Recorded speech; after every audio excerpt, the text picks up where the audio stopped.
유대왕 헤롯 때 아비야 반열에 제사장 한 사람이 있었으니 이름은 사가랴요. 그의 아내는 아론의 자손이니 이름은 엘리사벳이라.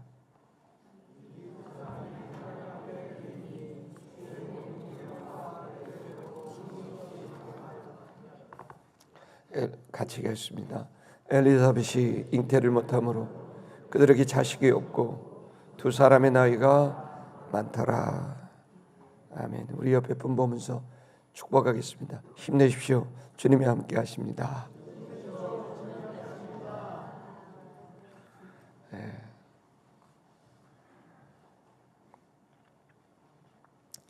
모든 것이 다 때가 있습니다. 한 나라와 또 민족에게도 때가 있어서 어느 때는 깊은 어둠이 오고 어떨 때는 찬란한 영광스러운 그런 때가 오기도 합니다. 그리고 인생에도 똑같습니다. 어떨 때는 정말 깊은 어두운 시절이 있고 우울한 시간이 있는가 하면은 어떨 때는 정말 찬란하게 빛나는 행복한 시간도 있습니다. 사람은 그 영향을 받습니다. 그 시대가 어두우면 그 영향으로 인해서 마음이 우울하고 어둡고 낙심도 되고 화가 나고, 또 시절이 좋으면 모든 게 다 좋아 보이고 소망이 생기고 미래가 보이고 달려갈 용기가 생깁니다. 그 시대가 진리가 있고 진실이 있고 이해가 있고 온종이 있고 사람을 사랑하고 배려하는 것이 있으면은 사람들은 행복하고 또 그리고 그 속에서 미래를 열고자 하는 엄청난 에너지가 막 더 솟구칩니다. 근데 그 시대가 어두우면 사람들이 전부 우울하고 낙심합니다. 그 어두운 시대, 또 어두운 시절이 그러나 영원하지 않습니다. 그 어두운 시대도 끝나고 새로운 빛의 시대가 언제나 있습니다. 또 우리의 인생의 시절이 어두운 때만 항상 있는 게 아니고 그 어두운 때가 지나고 나면은 영광스럽게 빛나는 우리 인생의 때도 옵니다. 근데 가만히 살펴보면은 그 어두운 깊은 어두움의 시대에 사실은 그 어두운 시대에도 빛을 밝히는 사람들이 있고 그 빛을 밝히는 사람들 때문에 어두움이 하나둘씩 물러가고 그리고 세상이 바뀌는 것을 볼 수 있습니다. 또 인생에서도 너무나 우울하고 어두운 나의 시절이 있었지만 어떤 아주 단순하고 크지 않은 어떤 행동을 함으로 인해서 어떤 사람을 만남으로 인해서 이 우울하고 어두운 시절이 아주 우리에게 영광스러운 때를 맞이하기도 합니다. 여러분이 읽으신 이 성경에는 예수 그리스도 온 인류를 구원하는 위대한 분, 위대한 시대가 열리게 되는 데 있어서 시대가 얼마나 어두웠고 그 어두운 시대에 예수 그리스도가 뚝 떨어지신 게 아니라 평범하고 무명한 스가랴 그리고 엘리사벳과 같은 그러한 작은 무명한 자로 인해서 예수 그리스도의 위대한 시대가 열리게 됐다는 것이 누가복음의 기록입니다.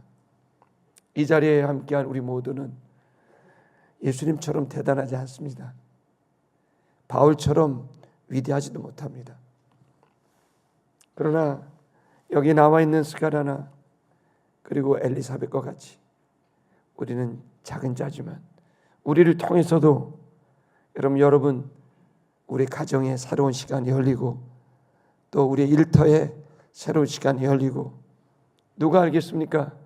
대한민국과 한민족에 새로운 희망의 시대가 찬란한 빛된 시대가 열릴지 누가 알겠습니까? 오늘 이 말씀은 작은 우리들이, 평범한 우리들이 어떻게 하나님의 나라에 쓰임받을 수 있는지를 보여주는 희망의 말씀이라고 생각합니다. 여기에 나와 있는 바로 스가랴와 엘리사벳 이 부부입니다. 이분들은 그냥 무명한 제사장이고, 스가랴는 제사장의 수많은 제사장 중에 한 명이었고, 엘리사벳은 그 부인이었습니다. 도대체 이 사람들이 어떻게 살았길래 그렇게 예수 그리스도의 시대를 여는 그런 인물이 됐을까? 사실 교회를 오랫동안 다녀도 잘 모릅니다. 이 스가랴와 엘리사벳에 대해서 잘 모르지만, 원래 신약 성경은 장과 절로 나눠져 있지 않고 문단으로 나눠져 있는데, 그 문단의 한 문단을 5절, 6절, 7절이 한 문단으로 독립적으로 있는 걸 봐서 이 구절이 얼마나 중요한 구절인가를 우리에게 말해주고 있는 겁니다. 이 시간에 우리 어두운 시대를 밝혔던 예배자 부부였던 이 스가랴와 엘리사벳을 한번 보는 시간을 갖도록 하겠습니다. 우리 5절을 다 같이 읽겠습니다. 5절 읽겠습니다. 시작. 유대왕 헤롯 때 아비야 반열에 제사장 한 사람이 있었으니 이름은 사가랴요, 그의 아내는 아론의 자손이니 이름은 엘리사벳이라. 아멘. 우리 한번 원전 노트를 한번 보여주시면은, 그림을 보여주시면 더 명확히 보겠습니다. 여기에 보시면 이 문장에는 유대 헤롯 왕의 때에라는 게 앞에서 이제 도치 구문입니다. 그러니까 이게 되게 중요한 문장이에요. 유대 헤롯 왕 때에라는 거죠. 이걸 왜 맨 앞에 놓을까요? 그것은 그 시대가, 스가랴와 엘리사벳이 살았던 시대가 가장 어두운 시대라는 것을 말하고 있습니다. 여기 나와 있는 헤롯은, 성경에는 헤롯 왕이 여러 번 기록되어 있어요. 그런데 여기 나와 있는 헤롯 왕은 그 유명한 헤롯 대왕입니다. 이 사람은 스스로 대왕이라고 붙였어요. 그러니까 자기 자신에 대해서 얼마나 몰입되어 있는 사람인지를 알 수가 있죠. 유대 역사가들은 유대 역사상 가장 최악의 지도자를 헤롯 대왕으로 봅니다. 이 헤롯 대왕은 우리나라에서는 잘 모르겠지만, 이 사람은 거짓과 권모술수와 무자비한 성격으로 유명한 사람입니다. 당연히 그런 성품과 리더십을 가진 사람이었기 때문에 그 시대는 최악의 시대였습니다. 헤로데스 바실리우스, 이 사람은 BC 37년에 태어나서 BC 4년에 죽은 사람입니다. BC 37년에 왕이 돼서 BC 4년에 죽고 그의 왕에서 멈춰버렸습니다. 영웅의 아들이라는 이름을 스스로 짓고 거창한 이름으로 왕이 됐습니다. 원래 이 사람은 왕이 될 수 없었던 사람입니다. 왜냐하면 유대 왕은 당연히 유태인이 되죠. 그러나 이 사람은 에돔 사람입니다. 이둠의 소속입니다. 그러니까 이 사람은 사실은 왕이 될 수 없었던 사람이 로마의 정권에 딱 뇌물과 그리고 폭행과 그리고 권모술수로 치열한 권력 투쟁을 성공적으로 돼서 어린 나이에 집권하게 됐습니다. 이 사람이 얼마나 포악했는지, 권력력이 얼마나 대단했는지, 심지어 자기 아들이 자기 권력을 탐한다 생각하니까 가차없이 아들을 죽여버렸습니다. 유대인들이 이러한 헤롯 왕에 대해서, 폐악에 대해서 문제를 삼고 술렁술렁하니까 그는 헤롯 성전이라는 프로젝트를 떡하니 꺼내서 많은 사람들이 성전 짓는 것에 마음을 쏟게 하고, 성전을 지으면서 여기저기서 받은 돈들을, 세금을 막대하게 걷고 그 돈으로 사람들의 일당을 배당함으로 인해서 그가 가지고 있던 폐악질의 관심을 헤롯 선종 짓는 대로 돌려서 자그마치 33년을 집권했습니다. 그의 잔인함과 고무술수는 역사가들이 그대로 진술하고 있습니다. 또 여러분이 대표적으로 알 수 있는 것은 그가 집권 당시에 말년에 동방으로부터 온 박사들이 있었습니다. 이 박사들은 인물이 태어났다, 이 팔레스타인에 인물이 태어났다, 별을 보고 꽤나 먼 곳에서부터 박사들이 왔고 그 점성술가들이 이 인물이 태어났기 때문에 이 인물을 보고 싶다라고 얘기하니까 성경학자들을 불러서 그 인물이 어느 지역에 태어나느냐 묻게 되니까 베들레헴에서 태어난다고, 다윗의 고향이 거기고 다윗과 같은 위대한 왕이 태어날 거라는 성경의 예언이 있으니까 거기에서 태어날 것입니다 라고 얘기하니까 여러분, 헤롯 대왕이 그 말년에 자기도 나이도 먹고 했으니 권력을 이양할 법도 한데 그 소리를 듣자마자 부하들을 불러서 베들레헴 지역에 있는 2살 미만에 있는 애들은 다 죽여버려라. 끔찍한 집단 학살을 명령했던 장본인이 바로 여러분 보시는 유대 헤롯 왕 때입니다. 이는 왕입니다. 여러분, 이 사람은 그러니 얼마나 그 시대가 우울했겠고 어두웠겠습니까? 이 사람은 인류의 구원자를 죽이려고 본인이 그보다 더 큰 왕이 되려고 했지만 공교롭게도 그 아이를 죽이던 그 해에 원인을 알 수 없는 일로 인해서 급사하고 맙니다. 여러분, 하나님께서는 우리들에게 좋지 아니하는 지도자를 허락할 때가 있습니다. 그의 성품과 기질과 행동들이, 통치 방식들이 그 시대를 어둡게 만듭니다. 그들에게는 신도 없고 하나님도 없고 양심도 없습니다. 오로지 자기 자신이 중심이고 자기 자신이 정이고 자기 편이 정이고, 그들에게 있어서는 자기 자신이 끝까지, 자기 우선들이 끝까지, 자기 계파가 끝까지 권력을 잡는 게 그들의 목표일 뿐입니다. 여러분, 그렇게 되니까, 그런 지도자가 생기니까 그 밑에 따르던 수많은 지도자들도 똑같았습니다. 사두개인들, 예배를 담당했던 종교 지도자들은 세상에 하나님께 예배를 하고 경배를 해야 될 이 사람들이 성전을 이용해서 기득권을 갖고 성전 자리를 탐하고 장사꾼들에게 성전의 자리를 알선하면서 그걸로 돈을 받고, 또 제사장들 한 사람 한 사람을 자기 계파 남의 계파로 나누고 자기 계파에게는 조건이 좋은 성전을 배정하고 그렇지 않은 제사장들에게는 한직으로 내몰았습니다. 그러니까 너도 나도 더 좋은 자리를 얻고자 종교인들조차도, 제사장들조차도 타락하게 됐습니다.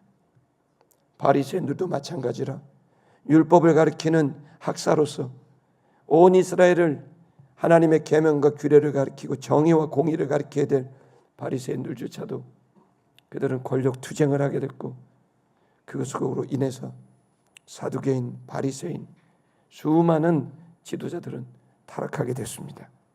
모두 거짓과 탐욕으로 물들었고 하나님은 뒷전이고 오로지 내가 생존하는 일, 내가 살아가는 일만 남게 됐습니다. 이 어두운 시대에 하나님은 스가랴라고 하는 한 사람을 주목하셨습니다. 저는 이 시간 우리 세대미션교회 있는 모든 성도들이 주님 앞에 이 추수감사절 귀한 절기에 한번 서볼 수 있길 바랍니다. 한번 여러분 도전해 볼 수 있길 바랍니다. 하나님, 내가 스가랴처럼 설 수 있겠습니까? 하나님, 스가랴와 엘리사벳 부부처럼 아무도 우리를 모르지만 하나님, 내가 스가랴와 엘리사벳 부부처럼 우리 부부가 나란히 서서 신이, 하나님이 기뻐하시는 삶을 살아갈 수 있겠습니까? 이 작은 삶이 시대를 바꿔나갈 그 역할을 하는데 이바지할 수 있겠습니까? 하나님 앞에 기도할 수 있는 여러분 되기를 축복합니다. 여기 보시면 제사장 하나라고 되어 있습니다. 여러분 그 당시에 제사장이 얼마나 많았겠습니까? 수도 없는 레위 지파에서 제사장이라고 하면 수를 헤아릴 수 없을 만큼, 제가 몇 명이 있었나 아무리 조사해도 안 나오더라고요. 여러분 수가 정확하지는 않지만 적어도 수천 명, 수만 명은 될 겁니다. 그러는 중에 제사장 하나라고 되어 있습니다. 무슨 말씀입니까? 오로지 한 사람만 하나님 마음에 드는 겁니다. 이 사람이 대단한 대제사장도 아니고 유명한 학자도 아닙니다. 그러나 제사장 한 사람이 있었다. 그 한 사람 때문에 온 인류를 구원하는 시대의 문고리가 열리게 된 겁니다. 자카리아스라고 하는 이스카랴는 아시다시피 세례요한의 아버지고 그리고 예수님의 이모부입니다. 이 본문을 보시면 거기에 너무나 귀한 아비야의 반열에 서 있었다 이렇게 되어 있죠. 아비야가 누구냐면은 다윗 때 성전이 회복되면서 제사장을 새롭게 뽑았는데, 그때 뽑을 때 그 반차가 12반차가 있었는데 그 12반차의 8번째를 담당했던 그런 사람이고, 그 후손들이 지금 여기까지 오게 된 거죠. 다시 말하면 제사장 집안이고 아주 훌륭한 집안 자제입니다. 근데 이 사람이 아내를 맞았는데 그 아내의 이름은 누구냐면 엘리사벳입니다. 여러분이 엘리사벳은 보시면 엘리사벳은 그의 아내인데, 엘리사벳이란 말이 그 엘리샤바, 히브리 말로 엘리샤바인데, 엘은 하나님이고 샤바가 뭐죠? 세븐의 어원이에요. 샤바, 세븐. 그래서 부엘셰바, 그렇게 된 뭐죠? 7개 우물, 언약의 우물, 그런 뜻입니다. 7이란 뜻입니다. 그러니까 하나님과 언약한 사람, 하나님과 약조한 사람, 이런 뜻인데, 더 중요한 거는 엘리사벳은 이제 헬라 표현이고, 엘리샤바는 누구의 아내였냐면, 이 이름의 어원은 최초의 제사장이 누구죠? 최초의 성경에 나와 있는 제사장, 대제사장 누구죠? 아론이죠. 네, 아론의 부인이 엘리샤바입니다. 그러니까 이분은 그의 아버지가 그 최초의 제사장의 아내를 보면서 자기 딸의 이름을 지어줬으니까 얼마나 예배의 진심이었는지를 알 수가 있는 거고, 그리고 딸아이의 이름을 지어주면서 그 수많은 제사장들이 있지만 그 제사장의 처음 초심을 잃지 않는 그 마음을 말해주고 있는 겁니다. 이 부부가 역사를 여는 바로 문고리였습니다. 할렐루야. 이 사람들은 어떤 사람이었는지 6절을 보면 나오게 되는데요. 6절을 보시면 의인들이었다고 얘기합니다. 이 스가랴와 엘리사벳은 의인이었습니다. 이 두 사람이라고 되어 있습니다. 아까는 한 사람, 여기서는 두 사람. 여러분, 많은 사람이 있어야 시대가 바뀌는 게 아니라 한 사람만 있어도 바뀔 수 있고 두 사람만 있어도 바뀔 수 있습니다. 무명의 이 부부가 온 인류를 구원하는 그리스도를 오게 하는 그 문을 열었다고 한다는 게 누가복음이 너무 감격스럽습니다. 여러분, 누가 알겠습니까? 여러분 한 사람 한 사람, 여러분 부부가 저 북녘의 2,400만 북한 주민들의 해방의 문을 여는, 여러분 그 가문, 그 후손이 여러분의 가족에게서 나올지 누가 알겠습니까? 이 사람들은 대단한 학교를 나왔거나 대단한 경력이 있었던 게 아닙니다. 오로지 이 사람에게 하나님이 역사의 기회를 주신 이유는 하나님 앞에 의인이었기 때문에 그렇습니다. 이들은 하나님 앞에 의롭게 행했습니다. 계명을 지켰고 규례대로 행했습니다.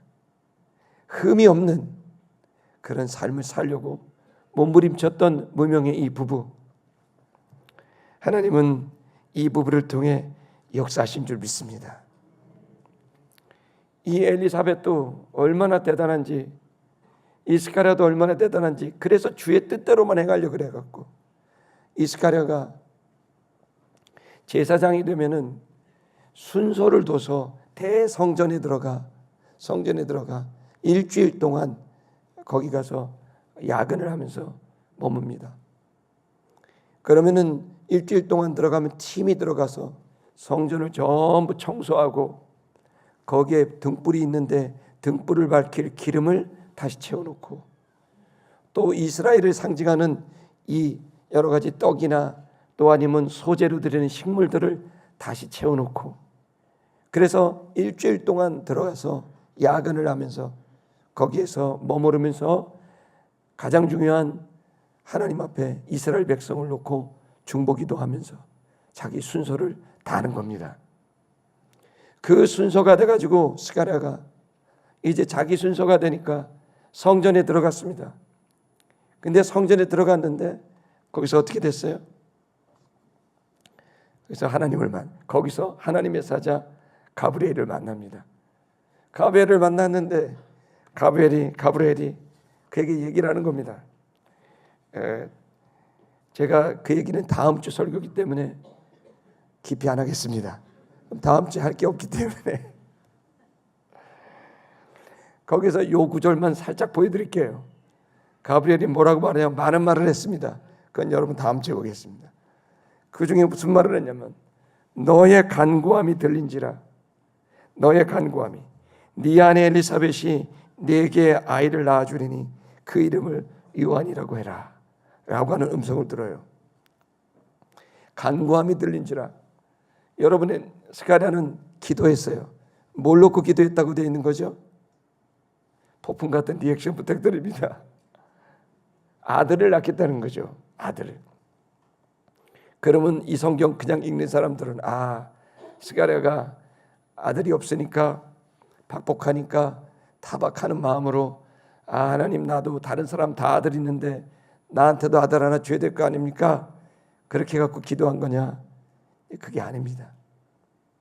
왜냐하면은 당시의 제사장은 반드시 제사장 역할을 하려면 제사장을 통해서만 아버지가 제사장이어야 아들이 제사장일 수가 있는 혈연 계대로 이어지는 제도가 제사장이에요. 그러니까 스가랴는 아들이 없으면 이제 제사장이 그 자리에서 끊어버리는 거죠. 근데 더 중요한 사실은 여러분 뒤에 구절을 보시면 알겠지만은 그건 다음 주에 보겠지만 어쨌든 그 내용을 보시면은 스가랴는 단순히 아들이 필요했던 게 아닙니다. 그도 제사장으로서 훌륭한 집안 사람으로 대단한 학력이나 대단한 경험이 있는 건 아니지만 세상을 볼 수 있는 눈도 있었습니다.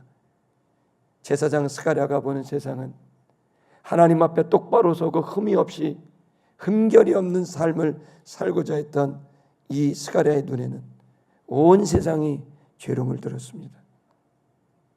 정치 지도자는 말할 수 없이 타락했고 거기에 편승해서 종교 지도자들조차도 타락했습니다. 제사장이 그 역할을 하고 죄를 고발하고 온 백성의 죄를 씻어야 될 그 일을 담당할 제사장들조차도 더 좋은 거, 더 많은 거, 더 높은 것을 추구했습니다. 그렇게 되니까 스가랴의 마음에는 갈망이 생겼습니다. 누구 하나라도 영과 진리로 진심으로 하나님을 섬기는 사람이 나와야 되지 않겠냐. 이렇게 제사장이 무너져서는 되지 않겠냐. 스가랴의 마음은 단순한 아들이 없는 자식이 없는 아버지의 그런 마음이 아니라 진정한 예배가 끊길 것 같은, 참된 예배가 끊길 것 같은 이제 마지막 남은 예배자로서의 절망이었습니다. 그러면서 스가랴는 이 예배가 참된 예배가 내대로 끊기면 안 됩니다. 하나님, 나에게 자식을 주신다면 내가 어떻게든 그 자식이 참된 예배를 드려 이스라엘의 등불이 꺼지지 않게 하겠습니다.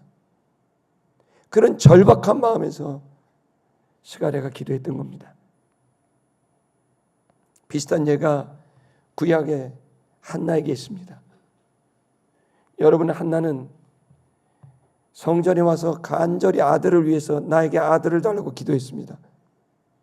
그러니까 당시에 엘리 제사장이 너 어디서 술을 먹고 와서 이렇게 고함을 치냐고, 술 취하게 이렇게 하지 말고 당장 집으로 돌아가라고 막 구박을 하고 핀잔을 줬는데, 그 핀잔을 들어도 한나는 간절히 부르짖고 기도했습니다. 여러분, 한나가 왜 그렇게 기도했을까요? 물론 당시에는 고대 사회는 아들이 없고 자식이 없으면 그건 불명예고 신이 버렸다고 생각했습니다.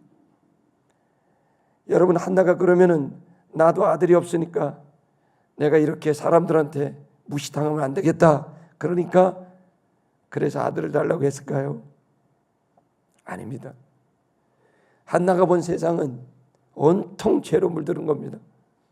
정직함이 없고 진실이 없고 의가 없고 하나님을 사랑함과 감사함이 없고 양심은 팔려있고 온 세상이 극단적인 이기심으로 전부 자기 유익만 구하는 악한 시대가 더군다나 하나님의 백성이라고 하는 유대인들에게 있다는 게 믿기지가 않은 겁니다. 그래서 이 어두운 시대를 끝낼, 나에게 아들을 주신다면은 이 어두운 시대를 끝낼 그런 일을 위해 드리겠습니다 라고 하면서 그렇게 간절히 기도한 겁니다. 여러분, 실제로 아들이 태어나니까 한나가 어떻게 했나요? 자기 욕심으로 했다면 아들 태어나면은 이 아이를 세계 최고의 대학으로 유학시키고 이 아이를 세계 최고의 직장과 멘토를 만나게 하고 경험을 시켜야 되겠다, 이렇게 생각했지만 아이가 태어나자마자 그의 이름을 샤무엘이라고 짓습니다. 샤무엘이 뭡니까? 샤마, 듣는다. 엘, 하나님을. 여러분, 애가 태어나면은 세계에서 가장 부자가 되게 하거나 세계에서 가장 큰 영향력을 가진 사람이 되게 하는 그런 이름을 질 텐데, 한나는 그 이름을 하나님을 듣는 사람, 하나님의 음성을 들을 수 있는 사람이라는 거예요. 이 말은 뭐죠? 당시에 수많은 제사장이 있었고 대제사장이 있었지만 그들은 종교적으로 종교 행위를 했고 예배를 드렸지만 정작 하나님의 음성은 듣지 못했던 사람들이에요. 신을 섬기지만 신의 음성이 들리지 않는 사람들. 그들에게 종교는 직업이 됐고 기득권이 된 겁니다. 그러니까 한나는 그의 아들의 이름을 하나님의 음성을 듣는 아들아, 말도 알아듣지 못하는 꼬맹이 아이 갓난쟁이한테 내 이름을 샤멜이라고 한다. 하나님의 음성을 들어라. 제발 하나님의 음성을 듣는 사람이 되어줘라. 그리고 이 아들을 낳고 난 다음에 얼마 되지 않아서 자기가 어떻게 얻은 아들입니까? 품에 안고 그리고 재롱을 보면서 행복하게 살 생각을 할 텐데, 여러분이 한나는 이 갓난쟁이 애를 조금 크게 되니까 성전에 들여보냈습니다. 그리고 성전에서 하나님을 섬기는 제사장으로 드리게 됐습니다.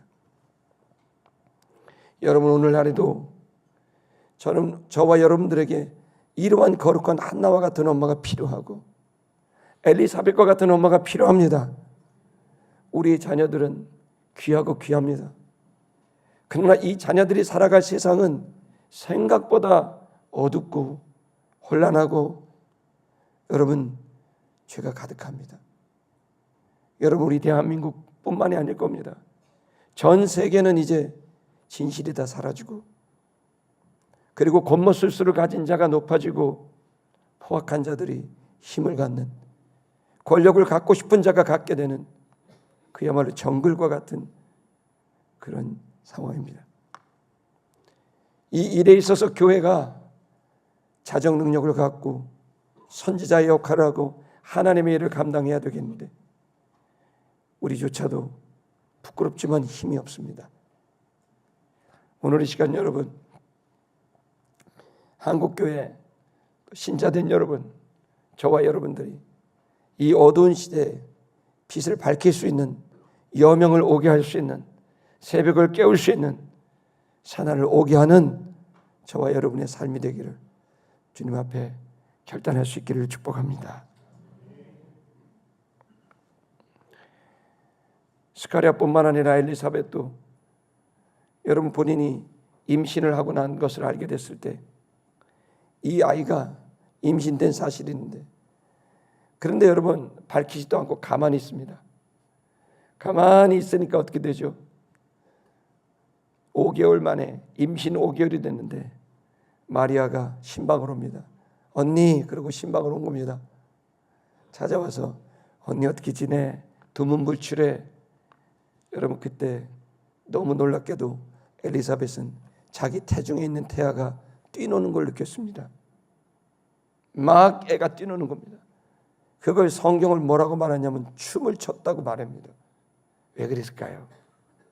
바로 이 태아 있는 아이가 미래에 보게 될 온 인류를 구원할 예수 그리스도의 그 모친을 만났기 때문입니다. 이런 얘기하면은 참 황당한 얘기다 생각할지 모르겠지만은 저는 그렇게 생각하지 않습니다. 우리가 알고 있는 세상이 다가 아니라 영적인 세계가 있습니다. 그 영적인 세계의 힘이야말로 우리를 움직이는 힘이고 우리의 인격의 중심을, 줏대를 잡아가는 강력한 힘이고 강력한 존재입니다. 이 영적인 사람들, 스가랴와 엘리사벳과 마리아는 그 시대에 무명한 그러한 여자들이었고 그러한 사람들이었지만 하나님이 그들에게 집중하게 됐을 때 그들은 위대하게 쓰임받게 된 것입니다. 더 재미있는 것은 다음 주에 얘기하겠지만 너무 입이 간지러워가지고 한 가지만 더 얘기를 하면 베네딕터스, 라틴어입니다. 베네딕터스라는 게 있는데 이 베네딕터스가 뭐냐면 이 스가랴가 예언을 합니다. 그 응답을 듣고 예언을 하는데 그 예언이 뭐냐면 베네딕터스라는 별명을 가진 예언입니다. 이 예언은 신학적으로 너무 큰 예언이에요. 이 무명했던, 이 평범했던 스가랴가 예언한 것이 구약의 마지막 예언이고 신약의 첫 번째 예언인 거예요. 상상할 수 없는 엄청난 일에 그가 쓰임받은 거예요. 아마 그도 몰랐을 거예요. 그는 그냥 주님만 쫓아갔더니 그게 바로 온 인류를 구원하게 되는 문고리를 당긴 일이었고 그가 그냥 주님만 보고 따라갔더니 그를 통해 구약이 끝나고 신약이 시작되는 엄청난 역할을 하게 됐다는 건 소름 끼치는 일입니다. 여러분, 우리가 성공하려고 달려가는 게 아닙니다. 높아지려고 달려가는 게 아닙니다. 주님 보고 달려가는 겁니다. 양심 따라 주님 보고 달려가다 보면 다 얻어 걸립니다.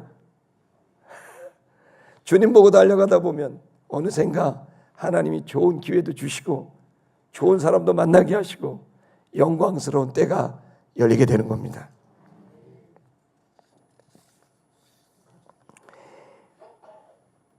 (7절을) 한번 보겠습니다. 그런데 이 사람들에게는, 이 의로운 사람들에게는 나름대로 아픔이 있었습니다. 여러분 말씀드린 대로 자식이 없었습니다. 엘리사벳은 임신할 수 없는 상태였습니다.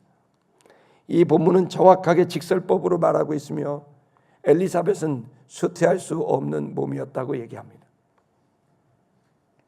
그리고 나이가, 그 이유는 나이가 많았습니다. 다시 말하면 임신할 수 없는, 난자를 만들어낼 수 없는, 그것이 끊겨버린 상태였습니다. 그래서 절대로 자녀를 낳을 수 없는 그런 상태였는데 이 늙은 이 부부가 자녀가 없이 우울하고 슬프게 갔지만 시대를 바꿀 자녀를 두고 싶은 갈망이 있었지만 자녀를 낳을 수도 없게 됐습니다. 그러나 하나님께서는 특별한 은혜를 주셔서 이들의 태가 다시 발동되게 됐고, 그리고 이 여자의 몸이 바뀌게 됐고 남자의 몸도 바뀌게 됨으로 인해서 기적같이 임신할 수 있게 됐습니다. 이 난임이 임신이 돼서 그 유명한 세례 요한이 세상에 등장하게 됐습니다. 여러분, 저는 오늘 이 말씀을 통해 우리가 어디로부터 어떻게 서야 되는지를 스가랴와 엘리사벳이 보여주고 있다고 봅니다. 시대가 어려울 때 여러분 너무 낙심하지 마십시오. 여러분, 이 스가랴처럼 참된 예배자로 설 수 있게 되기를 바랍니다. 어디로부터 시작되느냐? 하나님 앞에 경건하게 서야 내 영이 똑바로 섭니다. 하나님과 내가 일치가 되고 내 영과 하나님의 영이 일치가 됐을 때, 그 말씀과 기도로 순종으로 내 영이 일치가 됐을 때 그 경건은 내 마음을 바꾸고 생각을 바꿉니다. 그리고 내 생각이 바뀌고 마음이 바뀌면은 내 언어가 바뀌고 내 삶이 바뀌고 내 일하는 게 바뀌고 내 인생이 바뀌는 겁니다. 그러면 내 인생이 시대를 여는 중요한 문고리처럼 쓰임받게 되는 겁니다. 성도 여러분, 우리가 이 지혜를 얻어야 됩니다. 내 인생이 우울하다면, 내가 지금 어두운 시절을 보내고 있다면 어디서부터 시작해야 되겠습니까? 내가 이렇게 우울한 거는 돈이 부족한 것 같기도 하고, 나를 뒤에서 후원하는 스폰서가 없는 것 같기도 하고, 내가 지금 건강이 없는 것 같기도 하고, 내 마음이 너무 낙심한 것 같기도 하고, 다 맞는 말이겠죠. 그러나 여러분, 그거 하나하나는 맞는 말이지만 처음부터 시작해야 될 것은 여러분이 진짜로 주님께서 주시는 영광스러운 내적, 외적 그 모든 삶을 원한다면 가장 깊은 곳, 바로 영부터 밝아져야 됩니다. 그 영이 힘을 얻어야 됩니다. 그 영이 밝아지고 힘을 얻고 그 영이 뛰놀게 됐을 때, 여러분, 우리는 우리의 내면이 바뀌고 삶이 바뀌고 인생이 바뀔 수 있는 겁니다. 그러면 내 영이 어떻게 바뀔 수 있겠습니까? 그것은 다른 것이 없습니다. 예배해야 됩니다. 영과 진리로 예배해야 되는 것입니다. 그 영과 진리로 예배하는 사람, 그 사람이 그 시대에 단 한 사람이 있었다는 겁니다. 제사장 중에 단 한 명이 그 일을 하고 있었는데 그게 바로 스가랴입니다. 세상 사람들이 다 시대에 오염되고 상황에 전부 상황윤리와 합리화로 그렇게 하나님의 계명과 규례에서 벗어난 하나님 중심이 아닌 인간 중심의 길을 가고 있다고 한다면, 여러분, 그래서 그 사람들이 뭔가를 얻고 성공하게 되었다고 한다면 여러분 너무 신경 쓰지 마세요. 여러분, 주님만 바라보고 할 수 있는 용기와 결단이 있기를 축복합니다. 저는 여러분들이 그런 의미에서 주님을 바라보고 달려가는 우리 세트미션교회 성도들이 자랑스럽고 감사합니다. 저도 그렇고 여러분도 그렇고 대단한 사람 없습니다. 그러나 저는 여러분들이 주님 앞에 진지하게 서고, 또 그리고 여러분이 주님 앞에서 정말 자기 자신이 흠결이 없는 사람으로 살려고 몸부림치는 것을 이번 대신방을 통해 계속 보고 있습니다.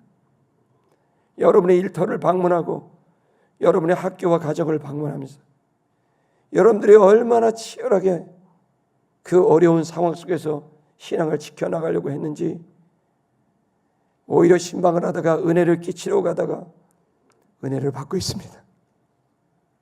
성도 여러분, 여러분들이 가시는 이 길은 세상이 그렇게 대단하게 칭찬받고, 그리고 세상이 여러분들에게 대단하다고 부러워하는 그런 삶으로 가서는 안 됩니다. 왜냐하면 이 시대는 악하기 때문입니다. 악한 시대 때는 지혜를 가져야 됩니다. 여러분, 세상 사람들에게 인정받는 건 악한 이들에게 인정받는 것일 수밖에 없는 겁니다. 적어도 악에 오염됐거나 오염된 상태에서 칭찬받는 것은 대단하지 않습니다. 저는 여러분이 결단할 수 있기를 축복합니다. 스가랴와 엘리사벳처럼 눈을 뜨셔야 됩니다. 저 주님을 보면서 믿음의 주님, 온전케 하신 예수님, 내가 주님 바라보며 살겠습니다. 그러다 보면 어느샌가 내가 빛이 되고 누군가 나를 보고 힘을 얻게 됩니다. 여러분들은 하나님께서 이 시대에 등불로 쓰신 하나님의 사람들입니다. 그 빛이 오염되지 않도록 스가랴와 엘리사벳처럼 주님 앞에 진정한 예배자로 설 수 있기를 주의 이름으로 축복합니다. 찬양하겠습니다.